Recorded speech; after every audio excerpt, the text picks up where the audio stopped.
L'entrepôt du bricolage, filiale du groupe Samsé, vous présente Si on parlait.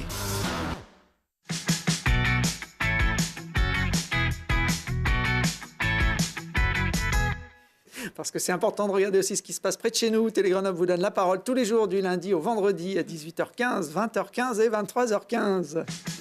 Aujourd'hui, avec nos invités, on va s'offrir un cours de pilotage sur glace avec un as du volant et un grand éclat de rire à l'occasion du festival d'humour en Isère, Au Rire, etc. Et pour parler de ces sujets, je reçois Charline chez Cherlian. Bonjour. Bonjour Thibaut. Organisatrice du festival Au Rire, etc.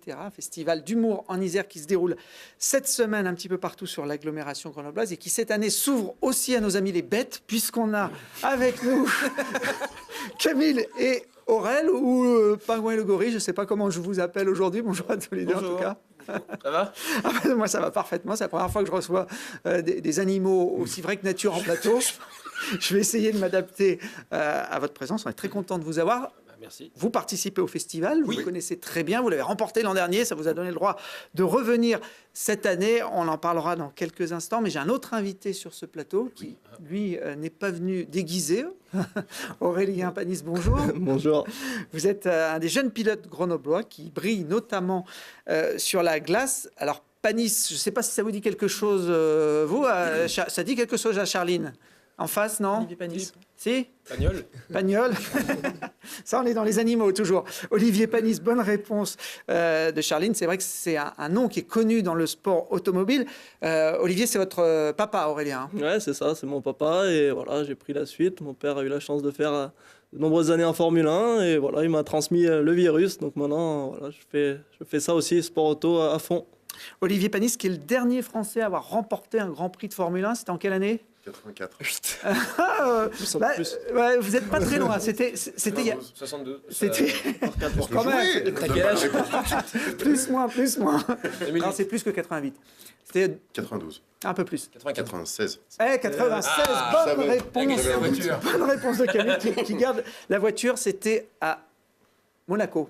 Eh ben oui, le temple du sport automobile et des grands prix de Formule 1. Vous aviez à peine 2 ans, je crois, Aurélien, au moment de ces images. Ouais, c'est ça. Malheureusement, j'ai pas trop de souvenirs de cette victoire. Bon, j'ai revu la course plusieurs fois et c'est vrai que c'était un super moment. Moi j'en ai un super souvenir en tout cas. Ah, bah, Charline suivait le sport automobile. Ouais, à la maison on regardait beaucoup le sport automobile. Puis surtout. Ouais. Ouais, c'est lui. Le champagne. Charline, là. Il y avait Charline derrière. Qui essayait de récupérer un peu de champagne. T'avais 2 ans, mais... 96, effectivement. Dernière victoire française, ça fait plus de 20 ans. Votre ambition de suivre les traces de votre père, ça vous porterait peut-être un jour jusqu'à la F1? Ça a été Ouais, ça a été un objectif. C'est vrai que pour tout jeune pilote, la F1, c'est le but ultime, c'est le rêve de tout pilote. J'ai fait beaucoup d'années de monoplace. Je commençais par le karting à l'âge de 14 ans, à Crolles d'ailleurs, pas loin d'ici, où j'ai fait le premier tour de roue. Puis oui, beaucoup de monoplace jusqu'à l'antichambre de la Formule 1, où j'ai pu gagner 2 courses. Mais malheureusement, où on n'a pas eu l'opportunité de continuer, d'accéder à la Formule 1. Mais bon, je suis encore aujourd'hui dans un domaine un peu différent qui sont des courses de tourisme. Mais j'ai la chance de faire ça, donc c'est super. Là, on vous voit justement sur une de vos victoires en monoplace. Là, on peut dire que c'est la 2e division, l'antichambre de la F1. Ça ressemble, pour les non-initiés, à de la Formule 1. Ce sont les mêmes voitures, les mêmes circuits. Oui, ça ressemble. C'est vrai qu'on va sur les circuits Formule 1. C'est des voitures très puissantes. Ça développe plus de 550 chevaux avec des performances assez incroyables. Et à conduire, c'est vrai que c'est un plaisir... C'est un plaisir de fou, on peut dire ça comme ça. Et donc voilà, j'ai eu la chance de faire ça plusieurs années, de gagner des victoires. Et donc voilà, c'est un très bon souvenir. À quelle vitesse on va sur ce genre de... On dépasse les 300 km/h, ça dépend des circuits. Mais c'est vrai qu'il y a des circuits rapides où on est à plus de 300. Et c'est assez impressionnant au début. Puis on s'y fait bien, ouais, c'est cool. On se fait peur à 300 km/h, j'imagine, quand même quand on est un professionnel du pilotage. Ouais, ça va. Après, la sécurité aujourd'hui en sport automobile est quand même très bonne. C'est des circuits adaptés pour ça. Et donc, c'est des sensations uniques, ça c'est sûr. Ça reste un sport dangereux. Vous avez eu quelques accidents dans votre carrière, notamment celui qu'on voit là au départ d'une de ces courses. Ouais, au fond là-bas, pas très impressionnant, mais malheureusement j'ai eu une fracture de 2 vertèbres. Bon, j'ai été opéré ici à Grenoble avec succès parce que 2 semaines après j'étais de nouveau dans la voiture, ce qui m'a permis de ne pas louper aucune course. Et ouais, effectivement, ça fait partie du jeu. On sait qu'on peut se faire mal et Et ici, voilà. Ouais. Pas un bon souvenir, mais ça arrive. Les départs, c'est toujours de toute façon très chaud, très tendu. Quand on part loin comme ça, c'est le jeu. C'était à Monza, je crois. C'est ça. Un circuit rapide en plus. Également pour tous les amateurs de course automobile. Aujourd'hui, vous l'avez dit, vous êtes passé dans une autre catégorie, le championnat du monde des voitures de tourisme. Ouais, ça s'appelle le WTCR. C'était ma première année cette année, donc c'est un championnat du monde. Donc voilà, ça fait voir du pays. On a plusieurs courses en Asie, en Afrique. Et c'était ma première année. Je courais pour Audi cette année. Ça s'est pas trop mal passé. Bon, début de saison un peu compliqué à ce niveau-là parce qu'on se bat contre de grands pilotes de la catégorie, mais non, un grand plaisir. Voiture de tourisme, ça veut dire quoi? C'est des voitures que c'est de Monsieur Tout le Monde? Ouais, c'est des voitures qui. Clio et... C'est à peu près ça. Ouais. Non, ça ressemble à des voitures de tous les jours. Moi, c'était une Audi RS3. Pour l'anecdote, il y a 7 constructeurs engagés dans ce championnat. Après, c'est des voitures faites, voilà, on a les images, des voitures faites pour la compétition. C'est juste voilà, le look qui nous rappelle les voitures de tous les jours.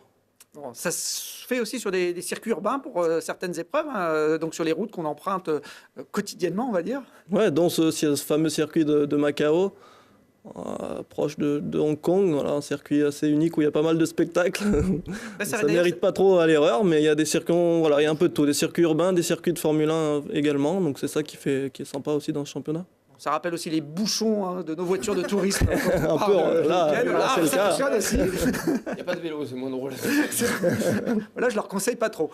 Bon, c'est vrai que c'est spectaculaire. Il y a aussi, comme dans toutes les compétitions automobiles, des accrochages. Ça fait partie du spectacle aussi. Hein. Oui, ça fait partie du jeu. C'est un beau spectacle. Bon, pour nous, c'est pas toujours marrant quand ça s'accroche, mais c'est vrai que ça fait le show et c'est ça qui est sympa. Ouais. Alors, quand on est pilote professionnel, il faut conduire autant l'été que l'hiver. Hein, c'est votre métier. Alors, l'hiver, ça se passe dans nos montagnes, sur des circuits glacés. Vous avez d'ailleurs fait votre entrée remarquée cette saison dans l'élite du Trophée Andros, qu'on peut considérer comme le plus grand championnat européen de course sur glace. Hein. Oui, c'est un championnat unique, honnêtement. Le Trophée Andros, c'est vraiment une superbe course. On a 7 épreuves dans toutes les montagnes, dans toutes les stations de France. Et oui, la course sur glace, c'est quelque chose d'unique, de totalement différent de ce que je peux faire l'été. Et c'est ça qui est super sympa aussi. Alors, la première étape de la saison a eu lieu à Val Thorens. Et vous, malgré votre inexpérience, on va dire, à ce niveau-là, vous avez remporté la course. Hein. Ouais, j'étais honnêtement le premier surpris. C'était ma première course dans la catégorie pro. Voiture jaune, déjà, c'est une bonne couleur pour gagner une épreuve. Ouais, c'est clair. Ça rappelle surtout quand on court à l'Alpe d'Huez. Voilà, maillot jaune, non, c'était sympa. Et voilà, c'était la première course aussi d'une voiture 100% électrique qui se battait avec des thermiques. C'est une première mondiale où on a deux types de motorisation sur une même course. Donc ouais, un très bon souvenir et c'était vraiment quelque chose que je me rappellerai. Ouais. Ça veut dire que les voitures électriques sont aussi performantes que les voitures à moteur classique qu'on voit derrière vous là? Oui, la preuve c'est qu'aujourd'hui on est à la 5e, enfin on va aller sur la 6e manche du Trophée Andros. La première voiture du championnat est une voiture thermique, la 2e, la 3e des électriques, la 4e une thermique. Donc c'est très proche, ça joue au 10e près. Et donc c'est unique et c'est super cool. Bon, on a vu à la fin de la course un autre paniste qui vous félicitait. Vous couriez contre votre père sur cette épreuve. C'est la première fois que ça arrive aussi, c'est ça qui est sympa. Bon, l'ambiance à la maison, c'est ça dépend des fois, On se taquine, on se marre. Non, mais c'est super sympa de courir contre son père. Pour le moment, je suis devant, donc c'est cool, pourvu que ça dure. Alors, Olivier qui a gagné le Trophée Andros par le passé, qui est expérimenté aussi sur glace, mais qui se fait dépasser par son fils. Je crois que lui, il est resté au moteur thermique. Il aime bien quand... Ouais, il est resté au moteur thermique. Bon, il n'a pas pu faire une manche cette année. Voilà, donc, il est un peu loin au trophée, mais c'est toujours super sympa de partager ça en famille. Et puis, il a beaucoup d'expérience, donc ça m'aide aussi. Il me donne quand même quelques conseils. Il est sympa, donc non, c'est cool. Est-ce que vous pouvez nous donner, nous aussi, des conseils pour être performant sur glace? On vous voit là, lors d'un tour, c'est beaucoup de dérapages, de glissades, mais évidemment, j'imagine, bien maîtrisé. Ouais, typiquement, c'est la course sur glace. Il faut faire glisser la voiture pour aller vite. Donc on peut le voir là sur ce tour, c'est tout de la glisse. C'est assez impressionnant, pas facile au début. Il a fallu un petit temps d'adaptation, mais c'est vraiment un plaisir de pilotage pur, c'est vraiment exceptionnel. Voilà, puis la voiture est assez impressionnante aussi. Une toute nouvelle voiture électrique, comme on a pu le dire. 4 roues motrices, 4 roues directrices, donc c'est vraiment un bon engin pour faire ces belles figures. Alors, on a des pneus cloutés quand même. Ouais, sur le circuit. 4 pneus cloutés, bien sûr, obligatoire. Charline, déjà testé la conduite sur glace, pas forcément sur circuit, mais de temps en temps, dans nos routes, on se retrouve dans des conditions un peu similaires. Oui, mais j'aimerais bien tester en tout cas. Ça fait envie. Ouais, c'est cette sensation de glisse comme ça. En sécurité, je pense qu'on doit se sentir. Oh, on risque rien là, on risque rien. C'est vrai que c'est pas comme quand tu es sur une route, une autoroute où tu as la neige. Ça m'est déjà arrivé une fois où les gens savent plus conduire d'un coup, tout s'arrête. Et puis quand on sort un peu de la trace, il peut y avoir quelqu'un en face. Ouais. Là, tu te sens moins en sécurité. C'est sûr, on va faire la même chose sur la route. Alors, si vous avez envie de découvrir les As du volant sur glace, ils seront en fin de semaine en Isère, chez nous à Lens-en-Vercors, puisque la 5e étape du Trophée Andros, c'est une tradition, s'arrête sur le circuit des montagnes de Lens. C'est un circuit qui est souvent apprécié des pilotes. Oui, pour ma part, moi, effectivement, c'est mon préféré. C'est assez unique. C'est un circuit en plein milieu de la forêt. Il y a un passage au milieu de la forêt, là, comme on peut le voir. Donc, c'est plus typé circuit, un peu circuit rallye. Et moi, c'est un circuit que j'adore. Puis en plus, c'est à côté de chez moi, à côté de la maison. Toujours beaucoup de monde qui viennent me supporter. Donc voilà, je languis d'y être. On entend les supporters quand on conduit avec le casque et le bruit du moteur. Ouais, mais maintenant, on n'a plus le bruit du moteur, moi, dans la voiture. Donc on entend un peu plus. C'est pour ça qu'il les double. Le bruit extérieur. Il n'y a personne. Ouais, en gros, c'est un peu ça. Non, mais Lens, c'est vraiment une épreuve l'épreuve sûrement où il y a le plus de monde de la saison, donc c'est toujours plein. Puis cette année, je pense qu'on aura de la belle neige, de la belle glace, donc ça va être un superbe spectacle. Il y a deux manches, un vendredi soir et samedi soir, donc à Lens-en-Vercors pour voir Aurélien à l'œuvre. Pour l'instant, vous jouez la gagne au classement général, donc vous êtes dans le match, on va dire, avec les anciens qui, eux, ont beaucoup plus d'expérience. Mais effectivement, grâce à votre moteur qui ne s'entend pas, vous arrivez à vous faufiler. Et on espère que ça se passera bien pour cette manche iséroise. J'ai d'ailleurs quelqu'un qui voulait vous donner un conseil pour l'étape de Lens. Salut Aurélien, je sais que tu es mardi à Télé Grenoble, donc je voulais te demander quelque chose. Tu ne peux pas venir à Lens-en-Vercors parce que tu dois laisser gagner ton père à Lens-en-Vercors. D'accord ? Là, tu peux me faire plaisir. En calé à plus. Donc voilà, vous n'aurez pas le droit de sortir finalement. Ouais, non, mais ça, je suis pas d'accord avec ça. Il a déjà gagné sa course à Isola 2000 en début d'année. Là. Donc Lens-en-Vercors, c'est pour moi. Bon. D'ailleurs, je crois que vous finirez ensemble au Stade de France au mois de février, tous les deux. Ouais, exact. Ça va être un super show aussi. Une course de glace dans le Stade de France. Donc je languis d'y être. On sera en équipe sur la voiture jaune avec mon père. Voilà, pour se battre contre des Sébastien Loeb. Il y aura également Lampros qui sera présent. De grands noms du sport automobile. Donc je languis d'y être. Ça va être un super spectacle. À deux dans la voiture, lequel va conduire, aura le volant? C'est une course de relais. C'est-à-dire que le premier fait une course de 10 tours, je crois. Puis le deuxième repart pour 10 tours et le classement général, c'est le cumul des deux. D'accord, donc vous passerez la voiture en 4e position, il faudra finir en tête. Ouais, j'espère que ça passera devant, ce sera plus facile. Bon, Olivier Panis, d'ailleurs, qui sera l'invité sur Télé Grenoble de notre nouvelle émission dédiée au sport mécanique. Ça s'appelle Arrêt au stand. Ça va commencer à partir de ce week-end. C'est présenté par Charlotte Faulkner et Yves Lemaître. Et évidemment, on a invité Olivier Panis pour cette première. Au vu de son long passé dans le sport mécanique, il poursuit d'ailleurs toujours la compétition. Ce sera ce samedi à 19h et dimanche à 13h si vous voulez découvrir en long, en large et en travers le sport mécanique isérois. Il y a beaucoup de choses à dire et ce sera tous les mois. Camille et Aurel, je sens sommeil en vous de grands pilotes de voitures, non? Vous avez le permis au moins tous les deux? Oui, enfin moi oui, lui non. Moi non, mon permis vélo, je l'ai raté. Oui, il a raté, le vélo n'a pas voulu. Ouais. Ceci dit, si vous êtes arrivé comme ça à l'examen, je peux comprendre. L'examinateur n'était pas très sympathique. Il était pareil.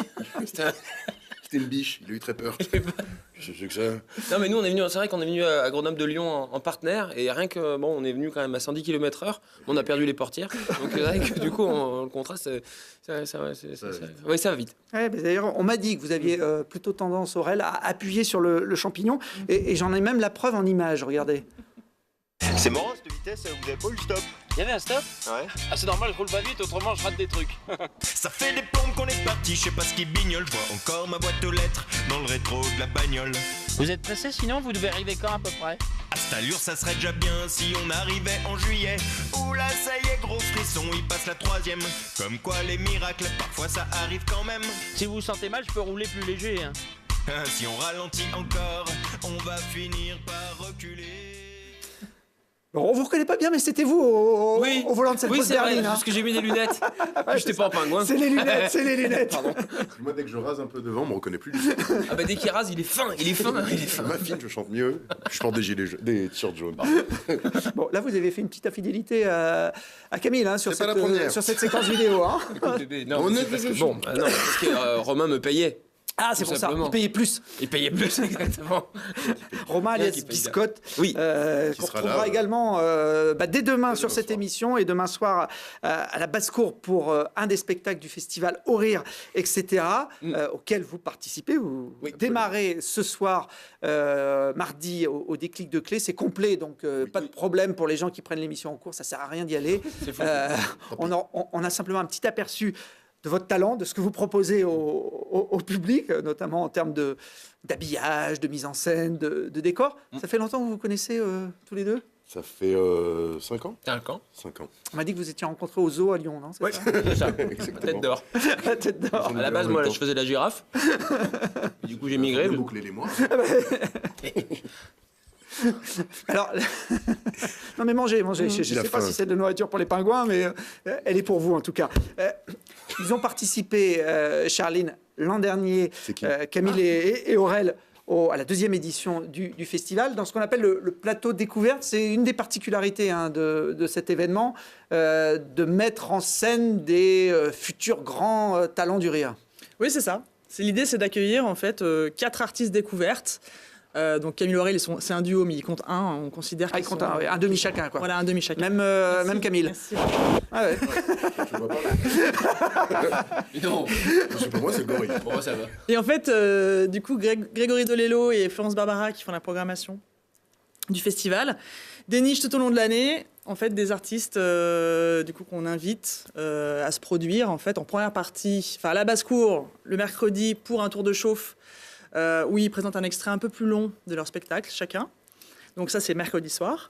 Et après jeudi, vendredi et samedi, ils font la première partie des artistes tête d'affiche du coup du festival. Toujours sur un petit extrait. Petit extrait qui est différent chaque soir, parce que comme on a des passes du coup sur le festival et qu'on invite au moins 10 professionnels de France, de Belgique, de Suisse, en fait on leur propose en fait des extraits différents pour qu'ils aient en fait à peu près une petite heure. Et puis qu'ils se tapent pas les mêmes blagues tous les soirs. Ouais. Bon, ceci dit, si on n'a pas compris un soir, ça peut être aussi utile. Ça change tous les soirs, donc c'est pas un problème. L'idée, c'est vraiment de proposer aussi, de faire en sorte que ces professionnels, ils aient aussi envie de travailler avec eux, de les inviter sur leur festival, etc. Donc voilà, on a comme ça une meilleure vue de ce qu'ils proposent. On passe sur nous, on t'aidera pas à finir ta phrase. Finir les gâteaux. Et donc, à l'issue de ces prestations, le jury délivre un prix pour l'un des 4. C'est un coup de cœur. C'est le coup de cœur du public. En fait, le jury est là aussi pour les accompagner tout du long de leur participation.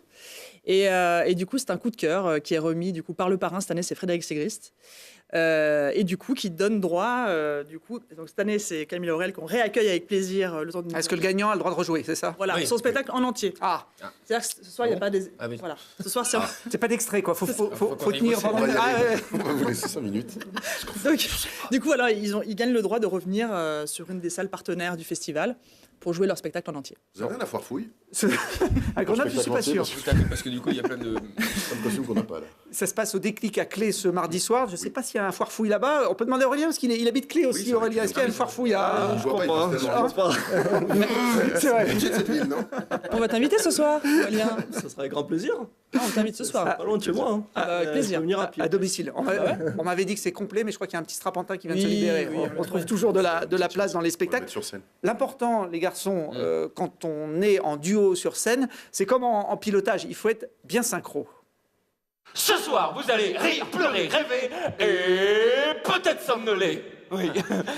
Durant ce spectacle, il y aura du rêve, frisson, passion, chocolat, vanille, pistache, cacahuète. Avec un petit peu de chantilly, s'il vous plaît. Ce sera tout? Avec plaisir. Ok, mais aussi suspense, amour, drame, bretelles, alcool, drogue et des nouilles. Hop là.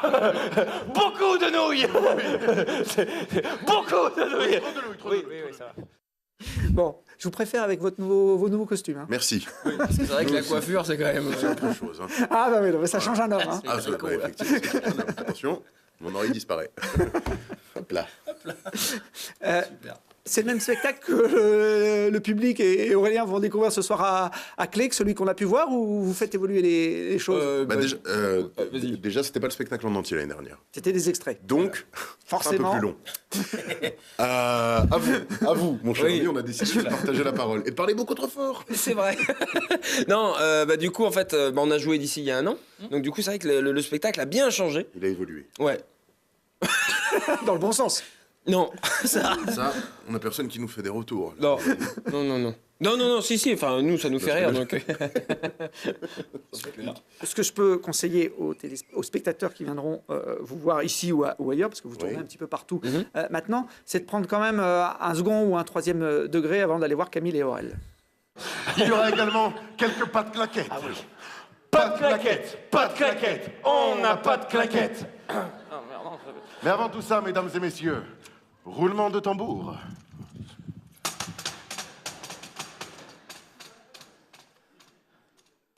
C'est qu'on entend bien les rires. Mais les gens se sont tus pour entendre le tambour rouler. Oui, ils sont forts. Partis. Hein. Ils ont eu 15 minutes très respectueuses. Oui. Puis après, ils ont ri quand c'était plus nous. Voilà. Alors maintenant que vous faites partie des pros, vous n'êtes plus dans les découvertes. Vrai, quel conseil vous allez donner aux 4 jeunes découvertes qui vont tenter leur chance cette année? Ne rien laisser passer. Nous, l'année dernière, on a été très très dur avec les autres hors scène. Ah oui, vous avez laté un peu dans tous les sens. C'est des petits trucs au quotidien qui font la différence. C'est-à-dire... une chaussure. Une gastro, refiler quelque chose, une petite maladie dans le verre de quelqu'un. Resservir discrètement quelqu'un, un peu de chartreuse, par exemple. Bon. Voilà, le lendemain. Et puis surtout, être sérieux. Très sérieux. Dans l'humour. La victoire n'a pas de prix. Exactement. On comprend maintenant comment vous avez été le lauréat de cette deuxième édition. Je n'ai pas compris ce qu'il y a. Il est sympathique. Alors on retrouve donc ce soir, mais c'est complet, sauf pour Aurélien qui a un petit passe-droit, Camille et Aurel. Mercredi soir, le festival s'intéresse donc aux découvertes à la basse-cour. Charline. Camille et Aurel qui présentent d'ailleurs. En plus, vous êtes dans tous les coups, vous. Hein. Et jeudi, vendredi, on reste juste pour l'entrée, les tickets à l'entrée. La buvette. Je pense que dans cette tenue-là, vous allez faire venir le public. Oui, le chaleur. Attention. Hop. Très bien. Bon oeil. Jeudi soir, il y aura un autre gros buveur d'alcool, un buveur de Chouchen qui s'appelle Yann Guillard. On en regarde un petit extrait. Chacun d'entre eux prend une mignonnette de Chouchen. En Bretagne, c'est une mignonnette, ça, bon. Faut le savoir avant de commander une tournée. Et là, j'entends la musique de Police, tu sais, Roxane, qui part. Ce que j'ai compris du jeu, c'est qu'à chaque fois que t'entends le mot Roxane, tu te lèves, t'en bois le plus possible et tu te rassois. Faut aller très vite, la mignonnette, elle doit être finie à la fin de la chanson. Alors, le gagnant, c'est celui qui est pas mort, hein, parce que... le couplet, ça va, je gère, mais le refrain... Alors voilà, on aura le droit, je pense, à du Roxane aussi jeudi soir. Donc c'est au Théâtre en Rond de Sassenage. Chouchen ou peut-être Chartreuse, il va peut-être se mettre à la couleur locale. Je pense qu'il peut s'adapter. Oui, mais Chartreuse et Chouchen, ça peut faire effectivement un mélange un peu détonnant. Affilé aussi aux artistes découvertes pour les mettre dans l'ambiance. Vous avez déjà joué à Roxane?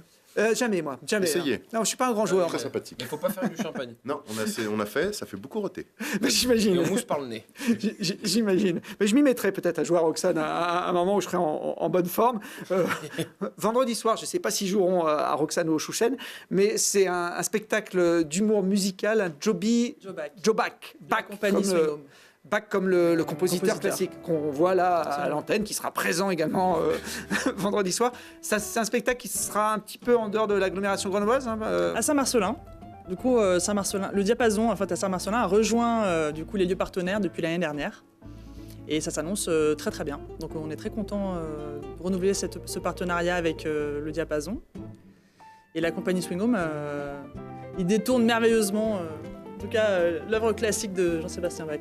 Et si vous aimez le classique, vous aimerez sûrement le spectacle. Ouais. Mais si vous n'aimez pas le classique, vous aimerez également ce spectacle. Il y en a pour tout le monde à Saint-Marcelin, donc vendredi soir. Et puis un petit mot, même s'ils seront nos invités jeudi, d'un duo, un autre duo. Alors pas dans le même style, hein. Les costumes sont un petit peu plus, comment dire, classe. Ouais, tu m'enlèves de la bouche. Les acteurs un peu plus beaux. Giroud et Stotz pour la clôture samedi soir. Ouais. Ce sera à l'heure bleue de Saint-Martin-d'Air. À l'heure bleue de Saint-Martin-d'Air, à 20h. Et du coup, c'est un duo qui savent tout faire en fait. C'est des imitateurs, des chanteurs, des musiciens. Ils se bastonnent aussi un peu. Ouais, ils se provoquent, ils arrêtent pas. C'est vraiment, c'est du musical moderne, ils appellent ça.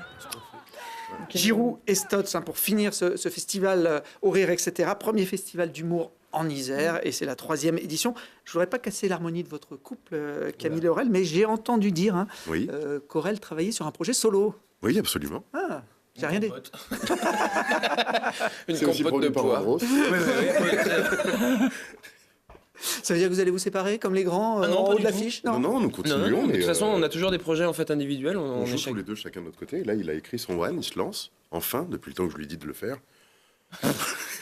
non, il va se lancer. Sa première est bientôt à l'Espace Gerson à Lyon. C'est le 27 le 11, mais c'est pas Le grave. 11, voilà. Je C'est bien savais pas. aussi. C'est bien aussi. Tu joues un one? Je sais pas. Je savais pas. Et puis pour ceux qui n'auront pas l'occasion d'aller vous voir cette semaine à Grenoble ou un peu plus tard à Lyon, on vous retrouve tous les deux, je crois, tout l'été au Safari de Pogre, en Ardèche. Vous êtes les bienvenus.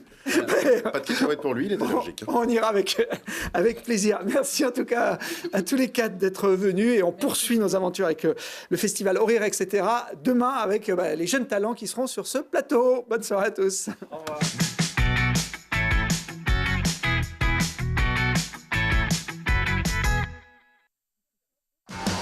L'entrepôt du bricolage, filiale du groupe Samsé, vous a présenté Si on parlait.